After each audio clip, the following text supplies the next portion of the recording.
Привет, друзья! Доброе 7 утра. В данный момент 5 утра у нас. Уже рассвет. Солнышко скоро выйдет. Вчера попросили ребята показать, как правильно точить якутский нож. Способов действительно немного. Те, которые путают,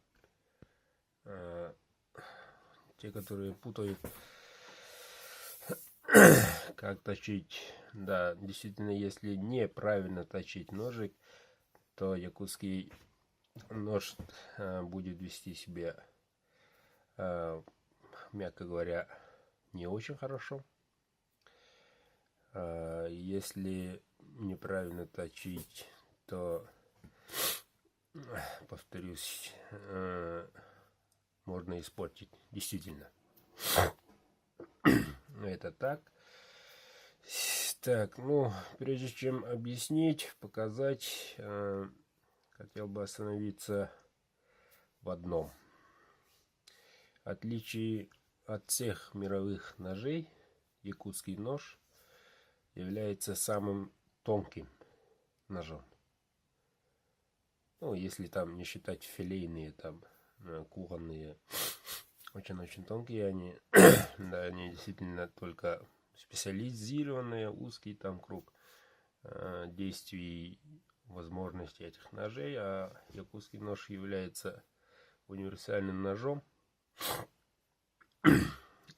Прошу прощения. Универсальным ножом вот именно для мяса, для рыбы и для агрессивного реза, для экстремальных условий. Самое то, это именно якутский. Что ж, объясню. У якутского ножа заточка только с одной стороны. Да, это действительно так. Угол очень острый. Вблизи к лезвию самой режущей кромки там практически 0. Каким путем это достигает? Да, те, которые делают псевдо, копируют тундровый, шаманский, то все. Короче, те, которые не делают якутские мастера, не делают именно.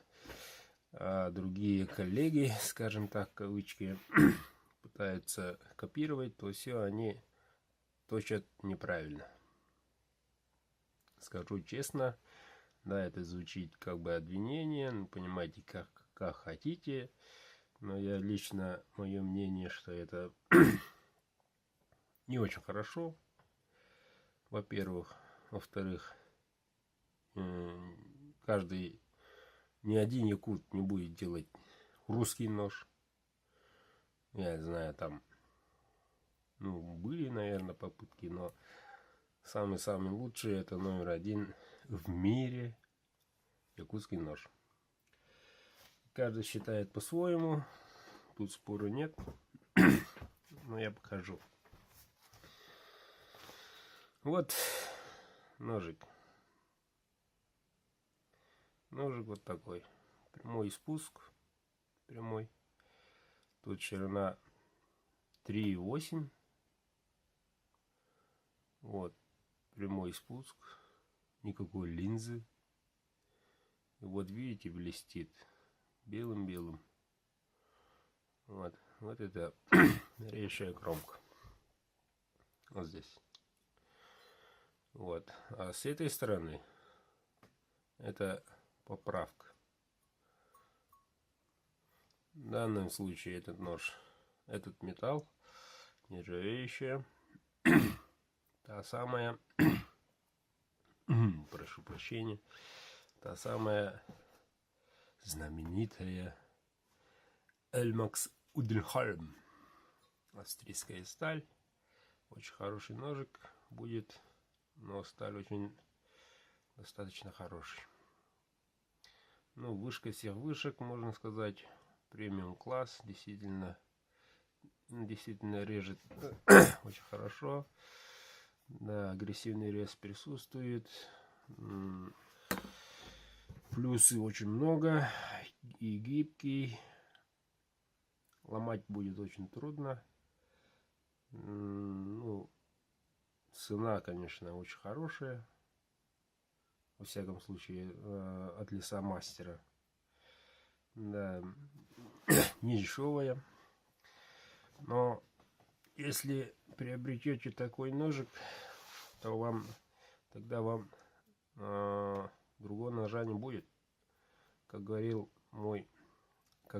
мой очень хороший близкий друг, говорит, до того, когда купил твой нож, у меня было 14 ножей разного производителя, разных авторских работ.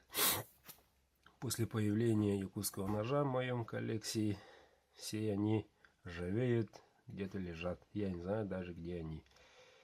Использую только ваш нож, говорит хозяин ножа.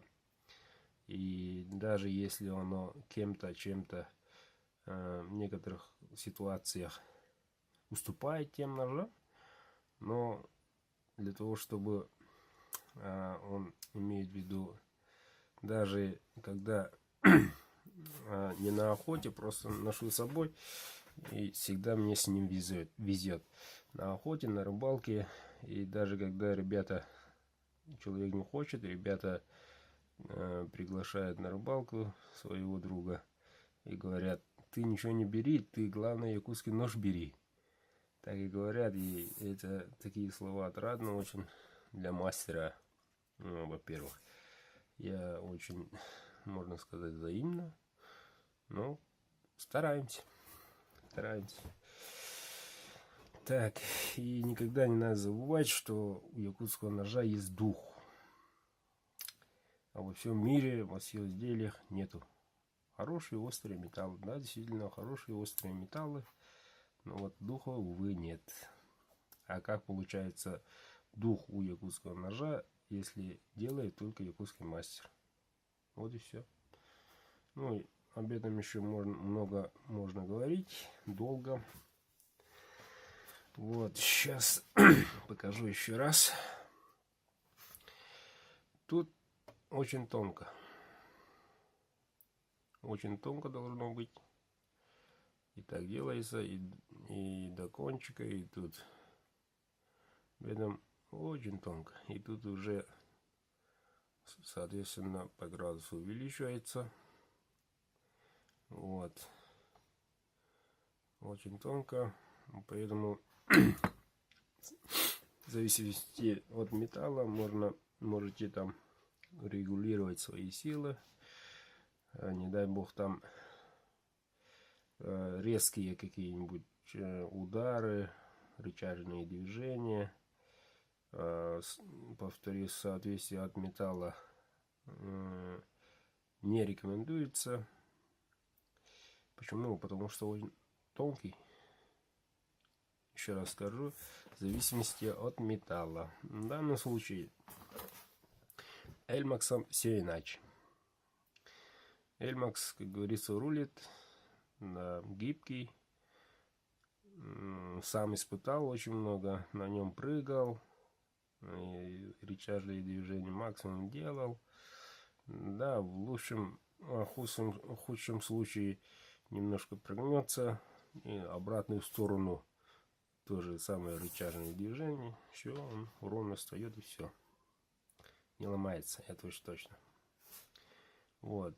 И второе, самое хорошее качество. Режущую кромку держит очень хорошо. Тут рога лося. Ну, вот закончу этот нож и на видео сниму, как испытываю, какие условия он может терпеть. Вот. И рога лося тут строгал. Алюминий резал. Звук там кут. И бумажка как бритва. Минус. Точить будет очень трудно. Но если у вас Эльмакс, то целый год не будете точить. Нету смысла. Не будет тупиться он. Это уж точно. Хоть у кабана кожа из гвоздя, у сакатова из войлока, он все терпит. В данном случае этот нож. Не знаю насчет производителей, но можно сказать, в России максимум десяток компаний занимается этими ножами. Да.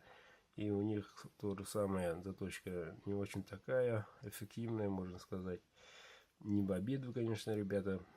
Вот. И я тут вложил, да, немало денег, средств, но это не считается, для достижения хорошего ножа, для достижения той самой заветной, как говорится, мечты, ничего не жалко.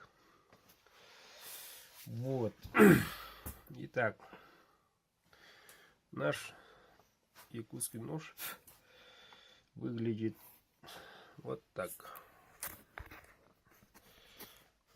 Сейчас покажу.